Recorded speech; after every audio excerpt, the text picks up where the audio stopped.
নিন্দা কৰিছোঁ আৰু নিন্দা কৰি আমি পাপ কাম কৰিছোঁ। গতিকে আজি মই এই মঞ্চৰ পৰা আপোনালোকক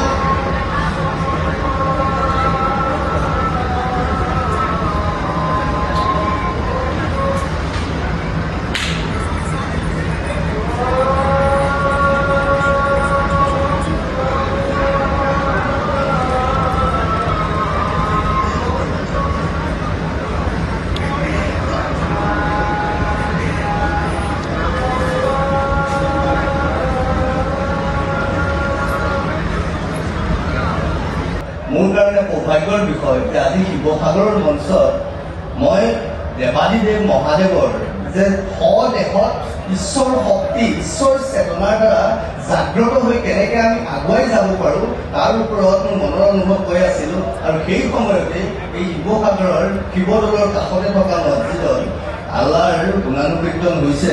ইয়াতকে আৰু সুন্দৰ পৰিৱেশ মোৰ কাৰণে কিবা হ'ব বুলি ভবা নাই।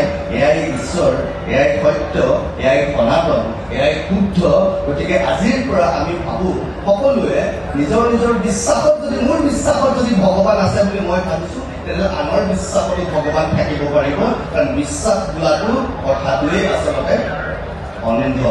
কোনোবাই কয় অন্ধবিশ্বাস, অন্ধবিশ্বাস। বিশ্বাস বোলা বস্তুটোৱে অন্ধ, যাৰ কোনো ৰূপ নাথাকে, যাৰ কোনো স্বৰূপ নাথাকে, যাৰ একো নাথাকে, তাক কেৱল অনুভৱ কৰিব পাৰি। আৰু সেই বিশ্বাস এই পৃথিৱীত জীয়াই থকা প্ৰত্যেকজনে যি ধৰণে কৰিছে তেওঁলোকে পাইছে। আৰু সেই সনাতন চিন্তা, সেই শাশ্বত চিন্তা, সেয়াই শিৱতত্ত্ব। শিৱতত্ত্বত আমি সকলো এইখিনি কথা ক'লোঁ। এইখিনি কথা কোৱাৰ বাবে মই ক'বলৈ মোক সুবিধাকণ দিয়াৰ বাবে মই সমূহ কাৰ্যকৰ্তাৰ লগতে আৰু পুনৰ এবাৰ মই বসন্ত গগৈ ডাঙৰীয়াক আন্তৰিক ধন্যবাদ জ্ঞাপন কৰিছোঁ। আৰু সভাপতি মহোদয়, উপায়ুক্ত মহোদয়, সেইকাৰণে আমি কৈছে শংকৰ গুৰুজনাই আমি নিন্দা কৰিছোঁ আৰু নিন্দা কৰি আমি পাপ কাম কৰিছোঁ। গতিকে আজি মই এই মঞ্চৰ পৰা আপোনালোকক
কোনোবাই আল্লাহ বুলি পাইছে, কোনোবাই গড বুলি পাইছে, কোনোবাই শিৱ বুলি পাইছে, কোনোবাই কৃষ্ণ বুলি পাইছে।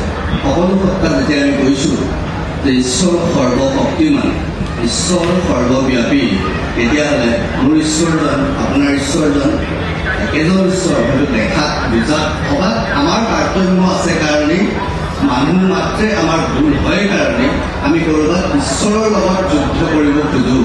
আচলতে যুদ্ধ আমাৰ ঈশ্বৰৰ লগত কেতিয়াবা নিজৰ ভাৱ ধাৰণাবোৰৰ মাজতেই আছে। গতিকে আজি এই মঞ্চত এইখিনি সময়ত মোৰ কাৰণে সৌভাগ্যৰ বিষয় যে আজি শিৱসাগৰৰ মঞ্চত মই দেৱাদিদেৱ মহাদেৱৰ যে দেশত ঈশ্বৰ শক্তি ঈশ্বৰ চেতনাৰ দ্বাৰা জাগ্ৰত হৈ কেনেকৈ আমি আগুৱাই যাব পাৰোঁ তাৰ ওপৰত মোৰ মনৰ অনুভৱ হৈ আছিলোঁ। আৰু সেই সময়তে এই শিৱসাগৰৰ শিৱদৌলৰ কাষতে থকা মছজিদত আল্লাহৰ গুণান কীৰ্তন হৈছে। ইয়াতকৈ আৰু সুন্দৰ পৰিৱেশ মোৰ কাৰণে কিবা হ'ব বুলি ভবা নাই। এয়াই ঈশ্বৰ, এয়াই সত্য, এয়াই সনাতন, এয়াই শুদ্ধ।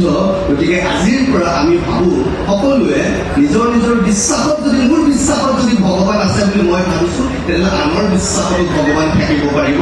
কাৰণ বিশ্বাস বোলাটো কথাটোৱেই আচলতে অন্ধ। কোনোবাই কয় অন্ধবিশ্বাস, অন্ধবিশ্বাস। বিশ্বাস বোলা বস্তুটোৱে অন্ধ, যাৰ কোনো ৰূপ নাথাকে, যাৰ কোনো স্বৰূপ নাথাকে, যাৰ একো নাথাকে, তাক কেৱল অনুভৱ কৰিব পাৰি। আৰু সেই বিশ্বাস এই পৃথিৱীত জীয়াই থকা প্ৰত্যেকজনে যি ধৰণে কৰিছে তেওঁলোকে পাইছে। আৰু সেই সনাতন চিন্তা, সেই শাশ্বত চিন্তা, সেয়াই শিৱতত্ত্ব। শিৱতত্ত্বত আমি সকলো এইখিনি কথা ক'লোঁ।